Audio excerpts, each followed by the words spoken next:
Alright, we got further on the 5.3 LS engine. You can see the short block is more complete. Got the timing chain cover on, bouncer on, put a new bolt in it, got a new timing chain in it. Got this fancy Moroso oil pan for clearance in the car. When we tried to install the engine, it had that pan over there on it. If you can see it down there. It had this pan on it. You can see how thick it is there, and it angles down. Well, the rack's like right in this area. And then the engine's sitting up too high. So, decided to buy this pan because it is flat across here. And that should give us more clearance because the other pan's probably like right there. Kind of goes at an angle. That pan, I believe, is a common pan for like a 67, 89 Camaro and other chassis swaps. Got the rear cover on with the rear main seal in. And that's about as far as I've gotten. I was going to show inside before we installed the oil pan. You'd have to trim on the windage tray. It wouldn't work with this pan because the rail sits in further here. And the strings on, cores. What else? I think that's about it in there. The shark block's pretty much all together now. And next will be the cylinder heads. Which are under that rag there, which they're redone. I showed that earlier. Cathedral port heads. I also showed the green in the cam. You've seen that. The only thing he screwed up on the timing chain is, where'd the gear go? In here is the gear that came with this timing chain kit. Of course, this is the LS1 timing chain. It does not have a cutout for the cam sensor. And his engine is an LS2 or 3. It's got the sensor up here, and it has to have that little cutout on the gear. And good thing he caught that before he installed all this stuff, because he'd go to start it and it wouldn't get no spark. He'd be like, oh, I don't know what's wrong with it. They figured it out. Because on, flip this baby over, or at least turn it sideways here. On the LS1s, the cam sensor's up here on the back of the block. As you can see, the notch down in there. That ring on the cam for the cam sensor. The LS1 block.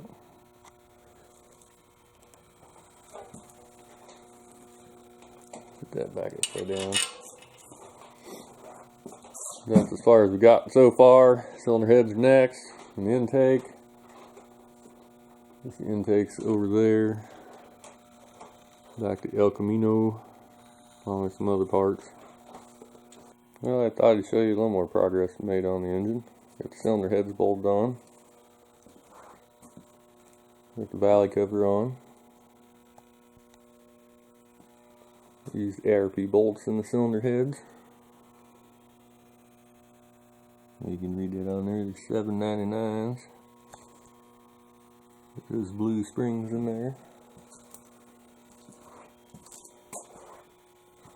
This side it's done also. See the cathedral port. One thing I did forget to mention, on the oil pan, the factory bolts are too long, and we used the bolts out of the transmission pan on a 4L80. They're the perfect length. All the rocker arms on. both sides.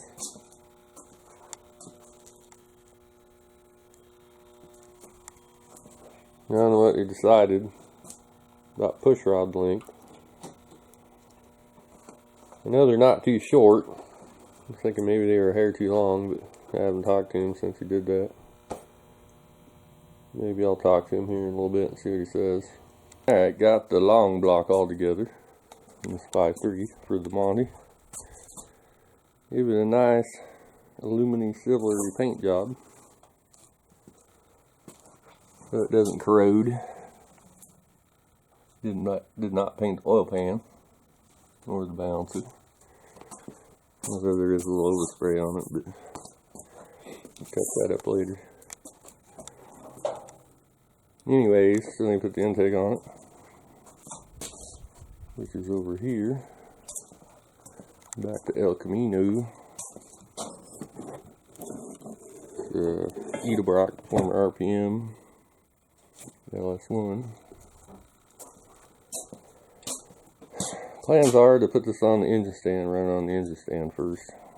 And once we get ready to put it on the engine stand, I'll have some more of that. I'll show the first startup of it. Just haven't got that far yet, getting closer. Now we progressed a little further on the engine. Got the intake manifold on. Carburetor's just sitting there, but that's the one you can use. Got the MSD 6LS box there. Run the ignition. There's the map sensor. All the accessories on.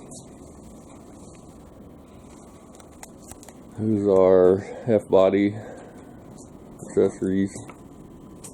You had to buy the power steering pump, water pump, all that stuff. The only thing originally used was the pulley on the crank. There's the headers it's going to run. So you get some bolts for that because the bolts that came with them were the wrong length or the wrong size. Put a PCV valve in that valve cover. The header for the passenger side. Other than that, getting further, next step is put it on the engine stand. Also on this power steering pump, there's no holes in the pulley, so you can't get to the bolts back in there to get the pump off without pulling that off. So we decided to put some holes in it so you can get to the bolts.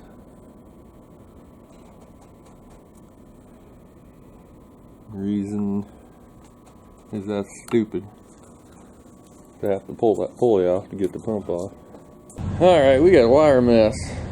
That is the whole entire loom out of that 06 Monte. What we're doing now is we're hooking up this MSD box, or at least trying to route the wires to where they fit everything. The problem we ran into is this is the cam sensor wire, if I can get it up here. Right there. This loom is for an LS1 block, which should have the sensor back here. Since this is not an LS1, sensor's down in there, and that needs to go down in there, so I had to lengthen these wires.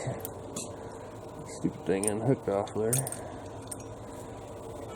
Anyways, had to cut it, heat shrink butt connect that back together, lengthen the wires up to the box here. We're going to go from up here, like down through here somewhere, maybe underneath there, down there to there.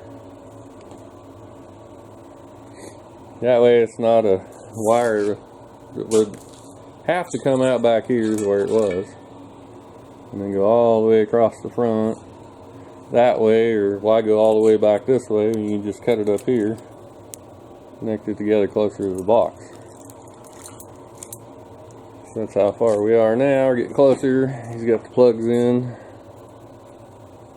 got the flex plate on, which I like that flex plate because it's a nice solid piece of steel. Only holes in it are for the torque converter bolts. You see it's nice and solid down there, and it's nice and thick too. So once we get that figured out, or at least that done, I'll be done here in a second. So all I gotta do is heat shrink those back and then put some tape or this plastic loom crap on it. It'll be a little bit further. You also got that filter on there for breather. Got the dipstick in. Got the starter on. I think that's about it. And I plug those holes too. I don't know if I showed that or not. Got a fitting in there to run to there. You can find a piece of hose. Got the fitting in there. Got the sensor wherever the hell it went. Might be plugged into the loom there somewhere. Yeah, there it is. Plugged in there. Got up there. That's about it. Still need some different coil packs. I think those ones are broke or something's wrong with them. You should be getting closer to getting this on the engine stand. Got a few more parts and pieces on it. Got a correct length belt now. And it's an awesome Pancho and China belt. But it's 78 inches long. I kind of redid that. Got that hose on there. Got a hose on the PCV valve. The carb's on. Got the coils on. Plug wires are on. Plugs are in. I need to connect that up to there. Got this wiring loom all done. Plug in the intake. All the coils on that side. What else? All the bolts in the headers now. I think that was about all we've added to it. Get ready to run. Got that hooked up. Map sensor. There's the wires for power. Starter's on. Might have showed that earlier, but that's plugged in now. Get this wire done. It's plugged in down there. Back up in there, the cam sensor. And I'm thinking that's about it for now. The next thing we need to do, I don't know if we'll start it on this engine stand or actually stick it on the engine stand and have a radiator on it, but I don't know. Haven't decided yet. That's as far as we've gotten at the moment. Getting closer. It's gonna be vroom vroom time. Something I forgot to mention too is drilled that hole out so you can put a mechanical gauge in there, and the hole that's in the head is too small. It's that size, which might be hard to see here, but it is smaller than that fitting is. And I'm not aware of a fitting that screws in that head that you can stick the probe in on the end of your mechanical gauge. But you just drilled it out bigger, tap it with a pipe plug. It's good to go now. Thanks for watching. Hope you all enjoyed. Please subscribe. We got more stuff coming up. There's always something going on at the Chevy farm.